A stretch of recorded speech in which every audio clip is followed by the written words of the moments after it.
The Mandel Humanities Center is extremely fortunate to have Carina Van Vliet as our esteemed guest today. Carina is the Chief Executive Officer of the Cleveland Council on World Affairs, a position that she's held since 2019. For more than 100 years, the CCWA has been working to keep Cleveland connected to the rest of the world. And as CEO, Carina has led that mission in some very challenging times, including the global pandemic of 2020 and the, some might say, chaotic geopolitical environment we find ourselves in today. Her resume is impressive, and her experience in global affairs is deep.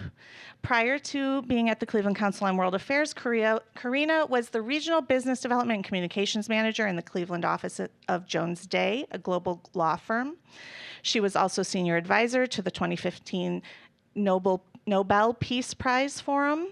Before moving to Cleveland in 2014, Carina served as a political affairs officer at the United Nations, covering Latin American and Middle East issues, disarmament affairs, and women, peace, and security issues. And prior to joining the UN, she was the Director for Policy and Leadership Programs at the French American Foundation in New York. So you can see why we want to learn from her, right? And leading the discussion with Carina today is one of our very own Mandel Scholars, Ms. Marcella Moore. Marcella joined the Mandel Scholars Academy this semester.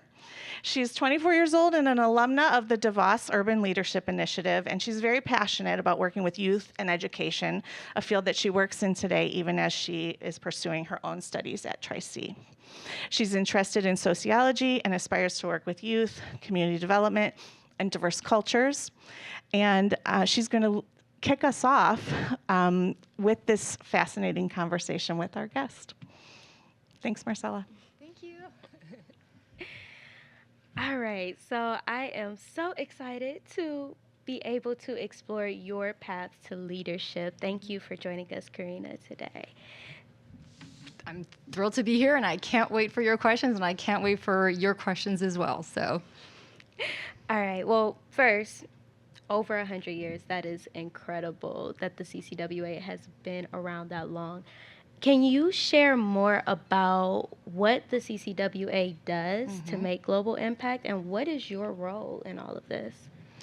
Yes. So every good nonprofit CEO in Cleveland is also a shameless promoter of their organization. So I've brought the paraphernalia. But the Cleveland Council on World Affairs has been, as you said, and as Ms. Paris said as well, around in Cleveland for 100 years. So it was established in 1923, and if you want the whole history, it's here. I have some more over there. But the short of the history that I find interesting is that this organization came out of a group of women in Cleveland who were very appalled by the horrors of the First World War and wanted an organization in Cleveland that was dedicated to peace. And the idea that they had at the time was that if we understand better other countries and other people and other cultures around the world, chances are we'll be less inclined to fight them in war. Hence, ultimately, we would have more peace, right? And I bring this up, this idea that they had 100 years ago. Obviously, they were proven completely wrong with World War II, and we'll talk about where we are today. But I think this notion of you fear what you don't understand, and if you understand something better, chances are you'll want to have a communication and a constructive and positive dialogue with them. That's sort of kind of at the heart of what we do. Now, you know, an organization over 100 years has a lot of different iterations, and where we are today is like, well, what does it mean to be an organization that wants to invite the Cleveland community to engage in international issues? And kind of the conclusion that we came to was, well, different people want to engage with the rest of the world in very different ways, and so we wanted to create different avenues for different types of audiences to find their connection to the rest of the world. And so we have 3 types of programs that we do: speaker programs, global education programs, and international exchange programs. And I can tell you all about that if you're interested, but that's not the leadership piece. And also, it's all in our annual report. So if you're interested, copies also over there. So done with the booklets. My role in all of this is to lead the organization, and that means really 3 things. One, leadership of a nonprofit organization is about setting the vision, which means constantly asking yourself the question is, how do I make my mission relevant in the current environment? So what does it mean to engage internationally in 2025? Right. How is that different from last year? And can I project out, knowing what I know about world affairs, which is my professional background, how can I project out what that will look like next year? So that's kind of the role of leadership and vision setting. The second role that you really have leading a nonprofit, in my mind, is creating a culture of excellence so that my team that delivers these programs is actually delivering really impactful programs that deliver on the mission. So how are we using our speaker programs to help Clevelanders connect to world affairs? How are we using our global education programs to help students and young people connect to world affairs, et cetera, et cetera? So making sure that you kind of lead by example and set standards for excellence. And then the third piece about leading an organization, any organization, is taking care of your team. Because if you create an environment where they feel supported, they're going to show up and want to put their best selves in at work. And then that helps you build the other two things, which is one, programming excellence, and two, if you have programming excellence, you can have some ability to shape your mission in ways that you think are relevant. So it's kind of like a, positive reinforcing circle. Right. I love that. And if we have time, I want to get back to talking about like the importance of the team and really pouring into the team. Yep. So adding on to that, where do we currently stand in relation to the rest of the world? We, the United States of America. So I thought a lot about your question because it's incredibly timely, and I think as Americans, we're all asking ourselves that question. And here's a few things that I would like to share. Knowing where we are right now is also knowing how we got here and kind of a sense of where we're about to head. So two parts. How we got here.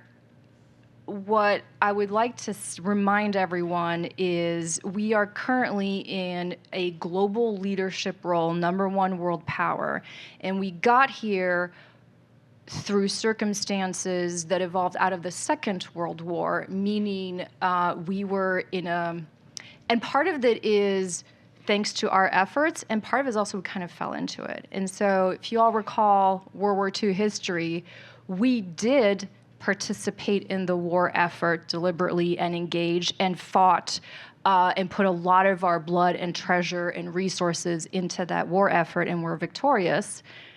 But also we came out of that war with zero damage to our actual country. All of the fighting happened outside of our territory, and so our industrial base, our economic power was intact, which was not the case for the rest of the world.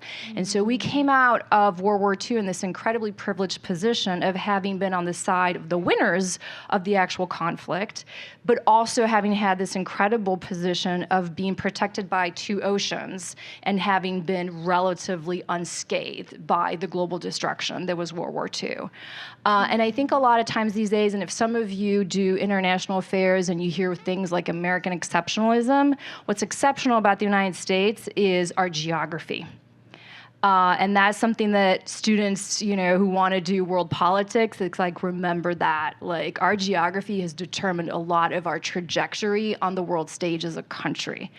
And fast forward the next, 50, 60 years, we did expend a huge amount of effort and, again, our blood and treasure in creating a world based around our values of individual freedoms, free trade, democracy, human rights, and we create all these institutions. The one I served at, the United Nations, the World Trade Organization, the whole alphabet soup.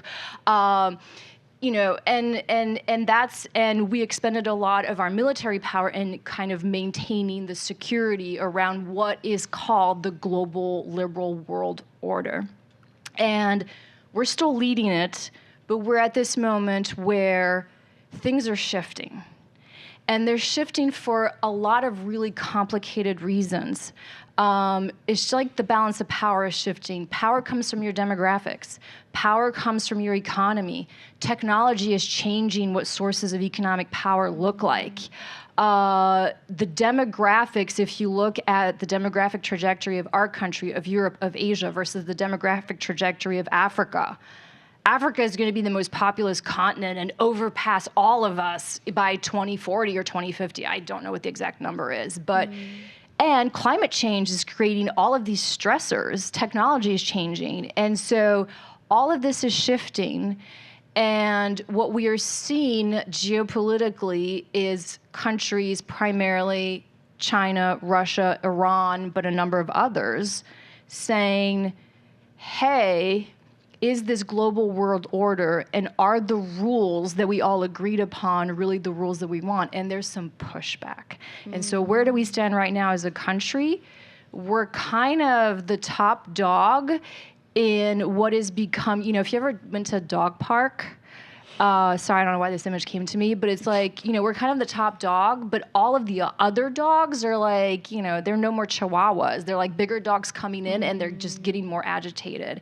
And where we are right now, it's really, really hard. And I don't know that anyone who's like a foreign affairs commentator has any idea where this is going. Because there's so many of these complicated factors. Yeah, China's rising, but they're about to hit a real bad demographic cliff because of their one-child policy. Yes, Russia's pushing back, but they may use up all their oil in their war effort in Ukraine. Europeans are there, but they've got all kinds of domestic political issues. We've got domestic political issues. We've got domestic social issues, And so there's a whole mix of issues that we're all grappling with. And I think that in many ways, this whole uncertainty was part of our 2024 vote. And I think right now the current administration is trying to figure out what their answer is to all of these geopolitical shifts. They've thrown a whole bunch of policies out there. And right now I think everyone's just sitting around waiting to see what's going to stick. Does that answer your question? I have a lot of questions. I can't even answer them, but that's kind of where I think we are right now. And I would also say, I get asked a lot, well, what does this mean for us here in Cleveland? I was like, well, right now, two things.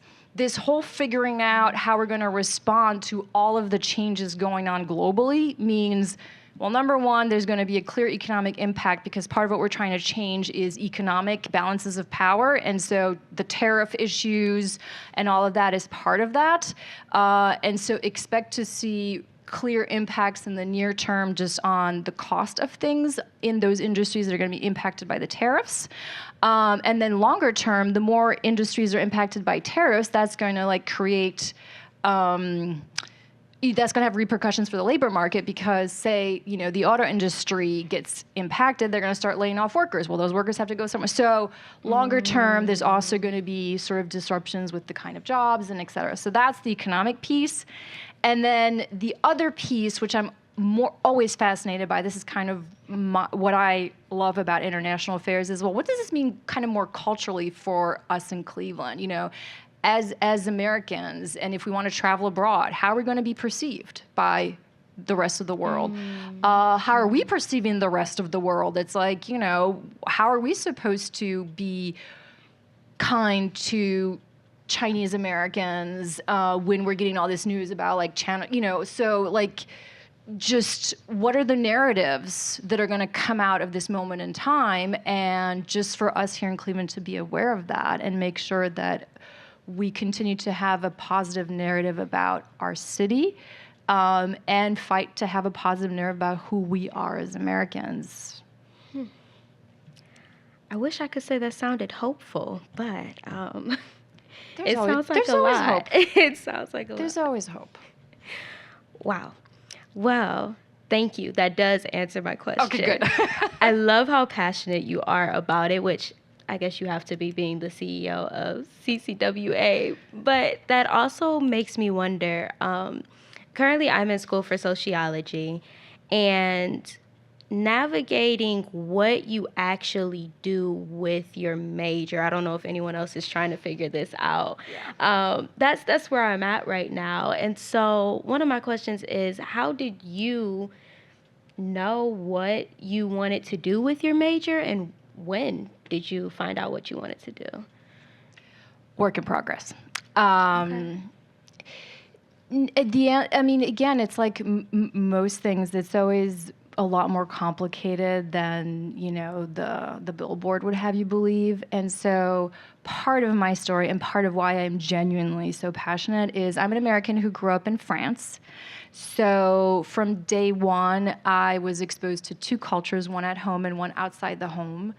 I always felt that I had this unique gift, I'll call it a gift, of having two cultures, two languages, of having a home in France, but then also family here in the United States, and and I always felt like I should help be a bridge. And I think when Ms. Paris was reading my resume, one of my first jobs out of grad school was at the French American Foundation, because that was truly who I was, is like building bridges between France and the United States. And then from there, I was like, well, and I love speaking different languages. I love traveling to different countries. And I just love meeting people from other cultures. I love learning about other cultures. I love reading books about other cultures. So it kind of also just comes from, you know, who you are as a kid and what are the experiences like that you're like, oh, I'm interested in this. And then, you know, I went to college and I'm like, I graduated high school in France and I came to college in the US and I'm like, oh my God, a liberal arts education. I can actually choose my classes. You can't choose your class in France. Wow. I like, what a gift, you know, like that students can actually choose their classes. Like, oh, could I have psychology? I love psychology 101. Yes, I don't know, it's not sociology, but like anthropology. I was like, oh, this is amazing. You get to read about like, you know, the Yanomamo people in Brazil and the Amazon. I mean, it was great. So where was I going with this? Anyway, so I'm in college just like loving life. And also there's all these social activities. I was like, really?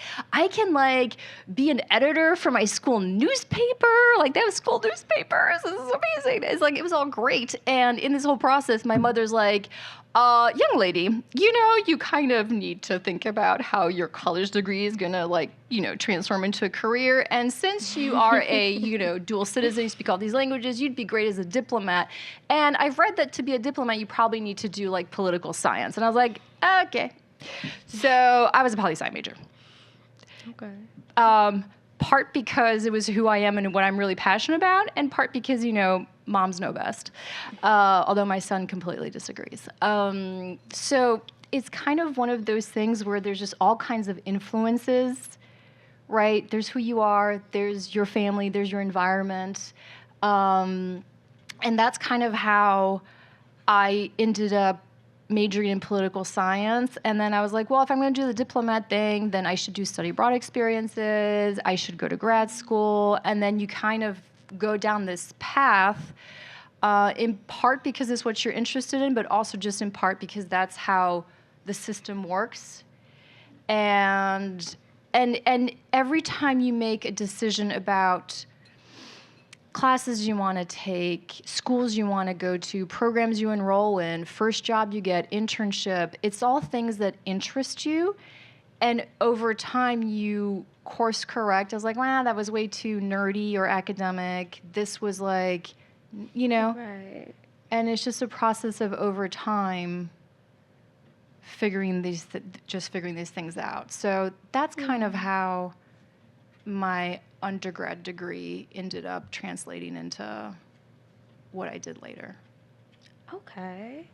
Was there a direct connection in like how the experiences you had in college helped you land the jobs you had in the future? Besides, of course, having the major, but connections, things like that. So that's a great question, because I think for 90% of college students, your connections in college actually become your professional network, just because of who I am. after college, I really felt homesick. And I really missed my friends from France. And so the first thing I did when I graduated from college in the US is go to grad school in France. So that's not how you build a network. So I didn't do it, but I highly encourage everyone to do that and to take advantage of it. I ended up figuring this out later. And so when I went to grad school in the US, I make sure I am in touch with all of my grad school classmates and use that for sure as my professional network. But it's you get into you get out of your education what you get put in. And by that I mean, you could tell I was this little, kid from France who was like, wow, I get to like do all these cool courses. So I showed up at office hours. I talked to my professors. I learned as much as I could from them. I also developed all of these like other soft skills, like things that you don't necessarily think are super, like working on my school newspaper. Well, you know what that did? That helped boost my drafting skills and writing. Well, when I got to the United Nations, what do you think you do? He's like, you draft reports all the time. So yes, that comes in handy later. I was on a couple of student affairs committees. Well, guess what you do? You have to sit around and discuss, like, when I was at my college, it was the year that we decided to abolish the Greek system. Talk about tough conversations about closing down Kappa Kappa, Waka Waka, I forget what they were called. Because the alums were like not happy about that. But that is part of having tough conversations and coming to consensus, and those are skills you use later as a diplomat. And so in ways big and small, your degree, your knowledge base, but also the soft skills and also your professional network at your school, these are all things that combine to serve you later in life. Yeah. Thank you. Okay. So now I'm going to transition us into the leadership question, right? In the sense of, I'm curious about how your view of leadership has changed throughout your journey, because all of us are here because we are leaders and we're practicing leadership in Mandel and honors. But I feel like leadership appears in different ways in different seasons of our life. So, yeah, how did that change for you? Yeah, it really does change. I think when I was coming out of grad school and I was a young professional, your definition of leadership is in part, it's focused on kind of two things. One is like your level of responsibility, and two, what's the professional or technical content or information you need. And so I remember, especially when I was at the United Nations, I was really focused on, like, am I a great content expert? Like, when I covered these countries, do I have all the information I need to be able to give my best advice to the Secretary General? And so it was very technical, and it was all focused on me doing the best version of my job. But you kind of realize over time that, one, leadership is not just about your level of responsibility. It's about how well you carry out those responsibilities. And leadership, when you start managing more than yourself. So I would say leadership starts with knowing yourself and managing yourself and leading yourself. And making sure that you are the kind of person that others want to follow. I think one of the definitions of leadership is the ability to invite others to follow your decisions, pure and simple, right? So if that's where you're, and especially in things like diplomacy, political things, social activism, there's a degree of like, how do I motivate others to follow me? And in order to get there, first, you have to be the kind of professional that others want to follow. And that's the hardest part, because that comes with demanding a high degree of integrity from yourself. It's like, okay, great. So I lead the Cleveland Council on World Affairs. I articulate the vision. But if I'm not 150% committed to that vision, and if you guys don't get the sense from hearing me talk that I'm passionate about what I do, it's like I provide zero leadership, right? So the integrity of your commitment to whatever it is you're doing. If you're going to do it 150%, because showing up and, mailing it in at 80, you're better off deciding not to show up, I found. It's hard to do. And two, it's also all of the other qualities of a professional, like the follow through, the putting in the effort, the putting in the hours. You do have to know your subject matter, and all those things are a lot of hard work. And then from there, what I have decided, I don't know if this is right, none of these are right or wrong answers, but what I decided was I wanted to bring the care factor. Because if you're going to invite people to follow you and you're going to invite people to buy into your vision of whatever it is you're doing, they have to trust that you're also looking out for them. Right.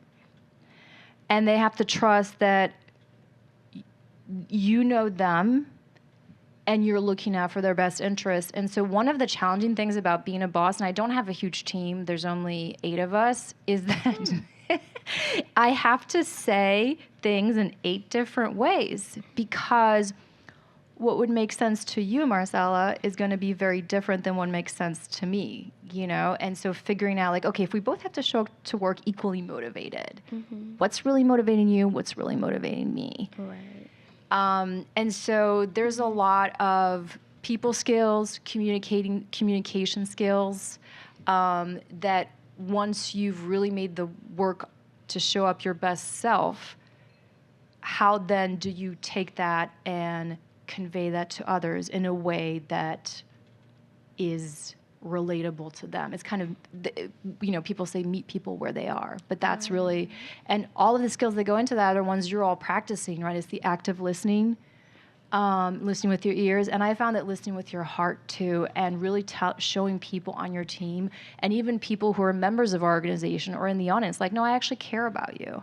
That makes you much more credible as a leader, because they're like, oh, well, she knows what she's talking about. She's really passionate about what she's talking about. She herself is actually doing the work and the effort and putting in the hours and showing up. Oh, and she actually cares about me. What's not to like about that? But that's all a lot of work, To say the least. Okay, so let's transition into our final little section, even though I have so many more questions that I want to ask.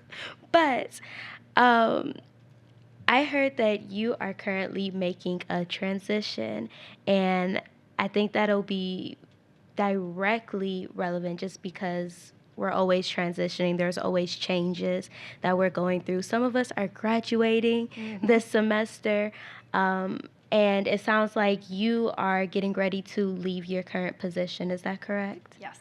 So I want to ask, one, how did you know that it was time? And what are some things that you have done or are doing to make that transition as smooth as possible?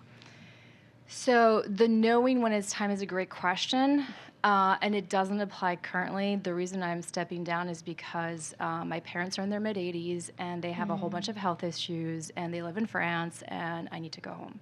So this is not I knew it was time to step down. It was gotta do this. So, but I did resign from the United Nations on my own terms. And so to answer your question about when do you know it's time, it's when you show up at work and you're like, yeah, today I feel like putting 90% effort. And you're like, oh, okay. Or you're like, I'm showing up, but my heart is heavy, it's not full. Or I'm so overwhelmed that I can't care about someone else. And those are kind of, and it's different for everyone. Everyone has their different thing that's motivating them. I'm just sharing what's always motivated me. And so when those sort of kind of internal indicators of me feeling like I'm being successful in my job and I'm having an impact and I'm excited about what I'm doing, and when kind of those things, the enthusiasmometer, starts going down a little bit, you have to ask yourself the question. It's well, then how long can I keep doing this? So there there are signs that are all internal and that are different for everyone, where it's like, nah, it's time to do something else. Transitions are incredibly hard because you're here, but then you're there, and then everyone else is wondering where you are, and it's a lot to manage, and especially when it's like graduation, because then it's like a big unknown, really tough to manage. What you do to ensure a smooth transition is, one, stay the course. I mean, it's literally that sign from the British, keep calm, stay the course, but like you got to keep doing the effort and the 100% until the very last day in the job. I'm a big believer in that. You also, what I'm doing right now is, number one, taking care of my team. What did they need the day that I leave, so that for them, there's no impact on them, or at least minimal as possible. So what does my team need before I leave? What can I do to make sure that the organization is in the best possible shape on the day that I leave? Back to, I have to do this 100% until my very last day. And then 3, it's, obviously trying to work with the board to find the best possible person to replace me. So it's a lot of planning and proactive thinking. And then on top of all of that, which is already hard, you then also have to, as your side hustle at night after your kid goes to bed, be like, okay, and I have to plan the next thing. And start lining stuff up for that. So transitions, like if you're about to face a big transition, job transition, move, job search, you just have to take a really deep breath and be like, it's going to be a lot of work for the next X period, but know that on the other side, you're going to be so glad that you did it, whatever it is.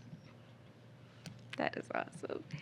Speaking of transitions, we are getting ready to transition into our Q&A portion, but I've really enjoyed my conversation with you, Carina, and hopefully you guys have questions, maybe some of the questions I had on here that I couldn't ask. But yeah. Raise your hand.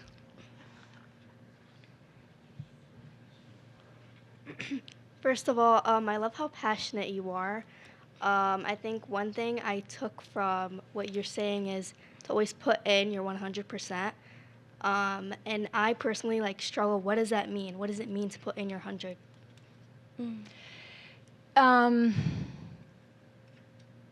It goes back to some of the things I was saying about knowing yourself and knowing what motivates you and knowing what your values are. What is your definition of what a decent, successful human being looks like? And it's not just the career, because you can hear from what I'm saying, it's like it's your professional responsibilities, but you have family responsibilities as well. We all do, right? And sometimes you're able to manage both, and other times, like currently, I'm like, I cannot be in Cleveland, Ohio, running a nonprofit and assisting my elderly parents who live in France. Just physically impossible. But giving your 100% is whatever your definition of doing a good job and doing the right thing looks like for you. And so I think, especially when you're a student, spending a lot of time thinking about, what is it that I think I want to do in this world? What is it that I think I want to do with the time that I'm given? What is it that I want to achieve? What kind of person do I want to be? And yeah, full confession, I started off my career being very focused on what am I doing at work, right? And it's like your definition changes with time, because you sort of realize it's like, no, this is also we've got one life, It all has to work for us to the best of the circumstances that are given to us, right? It's like job opportunities, they come, they may not come, but you as a person and what you do and how much you choose to care, how much you choose to, show up for people, how much you choose to, for some people, it's like, well, how many hours do they put in on the trading floor? Not what interests me, but so that's it's a hard one to answer. But and it's not every day. You can't wake up every day and put in 100%. But I think we all have a sense of like, yeah, I put in my best effort given the circumstances, and I do that consistently. And that's kind of the barometer. Does that make sense? Yeah. And going off of that, how do you then avoid like burnout? I have a really hard time with that. And I've had bad cases of burnout. And so my next goal for myself is trying to figure out how I manage responsibility and being passionate about what I do and not overdoing it. So I have not figured that one out. But you're absolutely right. I'm so glad you picked up on it. It's a real issue because especially if it's a mission, a cause, something you're really passionate about, it's really easy to go full in on it. And then in my case, I had this family situation that yanked me out of it, where it's like, you gotta, for some people it's a health issue, for some, so yeah. Burnout is really hard when you care. Because then everything that happens, especially if you care about your team, then everything that happens at work, it becomes personal, and you lay awake at night and you're like, oh my gosh, this happened, so how's that going to impact, Jody, and wait a second, then that happened, so then John's going to work, yeah, and then we live in a culture where American culture is more is better, which is absolute nonsense. And I grew up in Europe, and so for me, I know my value instinctively is quality is quality, but when the whole environment around you is like more, and like social media and news and like and schedule and like do one more thing and show up for everything, and you're like, I just need to sit down and breathe. So I do yoga. Thank you. Couple of questions here. Are you ready, Malik? First and foremost, I would like to appreciate you. Thank you. Because on your conversation, I can figure out that maybe you are a family woman, that you have your husband and kids. And talking about responsibility, your family responsibility and your leadership responsibility, how did you connect the two together? Can you let us know, did your family be of any assistance to you? Or did you face any challenges in your family while taking the other responsibility as a CEO? How did you manage the two together? Yeah, so managing family and professional responsibility, that's something I'm still working on in addition to the burnout, because I was such a driven professional for so long that I find myself, sometimes it's easier for me to do work than to explain to my 9-year-old why throwing his violin on the floor at school is not, and smashing it against other students is not appropriate behavior. Because, parenting is challenging.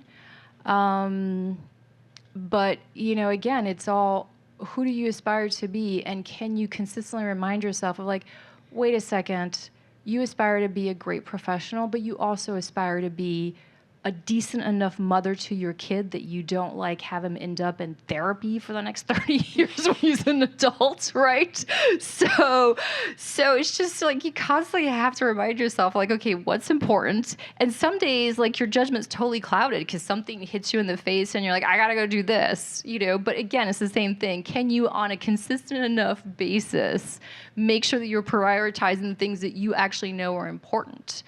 And then when it comes to family, the number one reason for my success is that my husband, they would say, oh, your husband is supportive. I don't even think supportive is the right word. My husband loves me and wants me to be the best version of me.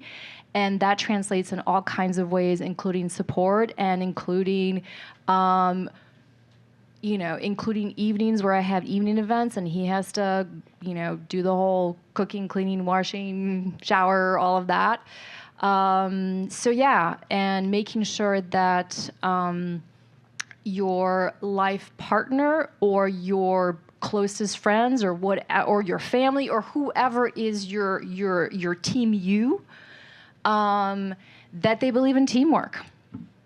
But that also means you then have to reciprocate. So I, again, frequently have to pause and be like, what have you done lately for your husband? Because he does a lot of picking up the kids. So maybe tonight I can go pick up the kid because I actually don't have work.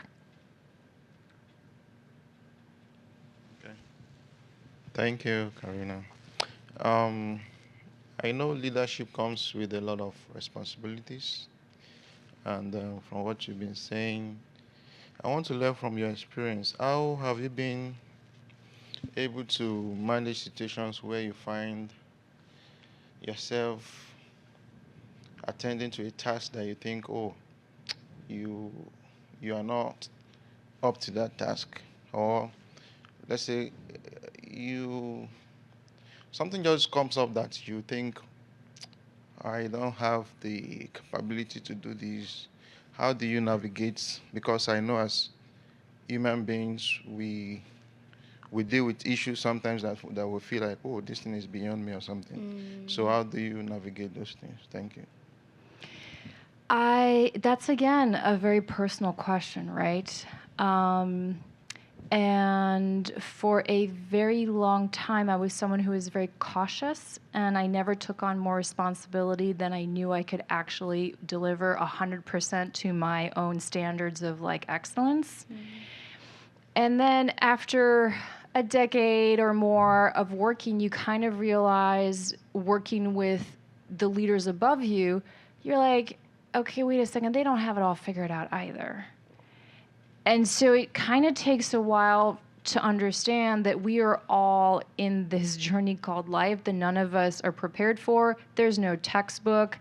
There's no, cheat sheet, cliff notes, nothing.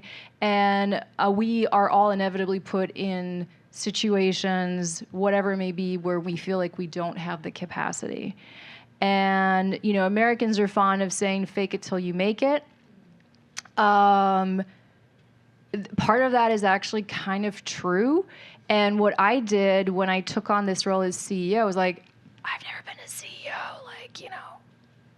And you're just like, well, if I were to be my own definition of a great CEO, what would that look like? And again, it's kind of having this vision in your head, and just every time you to the greatest degree of consistency that you can, you try to meet that vision. And if you do that consistently enough, you ask for help. You're very honest about what you can deliver and what you can't.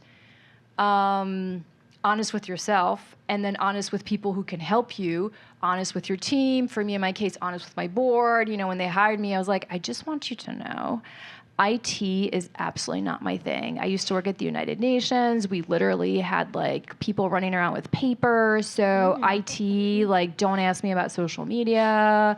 Don't ask me, I'm not on, So things like that, right? And identify those. And so, of course, one thing I did when I first took the role was well, I don't like it, but I'm going to have to go talk to an IT company.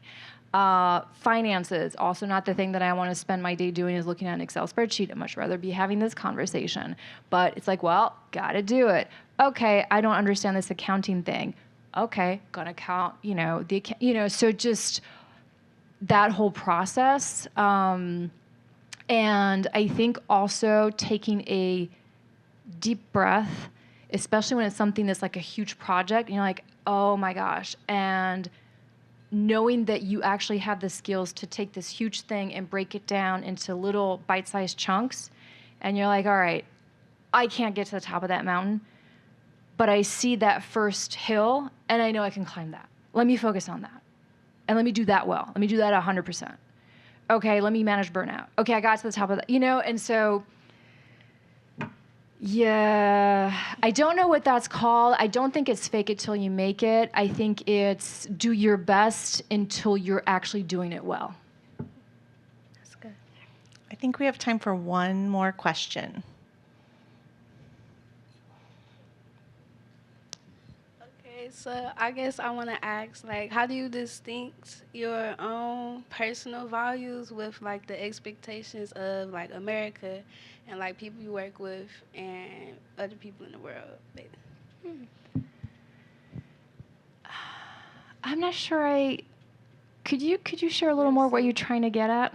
Basically, like, you have your own, like, ways of looking at things, like, in life, and then you have, like, other expectations from the world, like the world in general.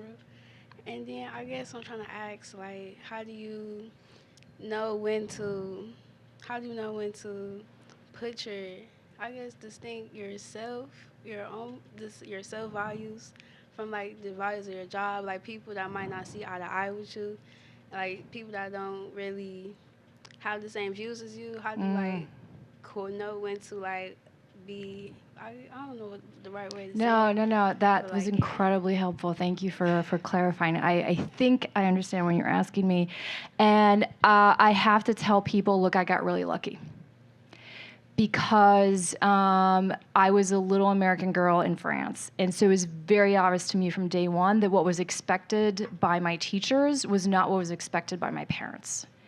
And so from day one, I got used to like, well, when you're in school, you deliver what's expected by the teachers. And when you're at home, you behave the way your parents. And so I know this is something a lot of young people struggle with, and it's different for young men versus young women, but a lot of times you're like, what's expected of me, and how are other people viewing me, and am I behaving or doing or achieving what, people expect of me? And I, sheer luck, just always had this sense that like, like what my teachers expect from me, it's because they're French. And what my parents expect from me is because they're Americans. So this was not easy. And I remember as a 13, 14-year-old, when we all are like, who am I had a complete freak out because I was like so different than everyone else. Not true. But in my head, I was like, oh, I'm French American. It's so complicated. It's like, no, it's like you're 13. But I kind of went through that whole identity crisis and growing up by just being like, well, I'm me. And that's that. And so I'm pretty thick-skinned when it comes to like knowing my values. But what I've also learned is adapting to the expectations. And so I've also learned that's not because I have my values that everyone else is going to share them. And so kind of reading the room and kind of being culturally sensitive and kind of knowing like, well, in this environment, these are the operating rules and norms and expectations. Let me meet them, even though inside I may not entirely agree with them. Is that? Yeah. Do we have time for me to introduce Close something us really out? quick? Sure. Yes. Just a minute. Okay. So, thank you, Carina, again for this talk. One thing that I also wanted to really quickly go over, since I was hearing a lot of questions about burnout and things, there was this fun activity, I guess you can call it, that we did in Davuli, where we thought about our top 5 things, right? Okay. Because a lot of times we can get lost in 1 or 2 of them. So we write out the 5 things that are the most important to us. And then when we are scheduling our days off, we also schedule in days off for those other things, right? So if family is important, we schedule in, okay, this is my family time. And we treat it the same way we would a meeting or school class, and we make sure to hold into it. So scheduling that stuff in as well. So yeah, that was one thing that I had thought about with that, and that's great we advice. all could try. So. And I'm so glad you're practicing this now, because that was not, what we were taught when I was a young professional. So good for you. That's impressive. Thank you, Carina. Thank you all for great job moderating, Marcella. Yes. Please join us in thanking our guest and giving a high five to Marcella. All right. Well, thank you very much. This has been such a rich conversation. We're so lucky to have had you visit us.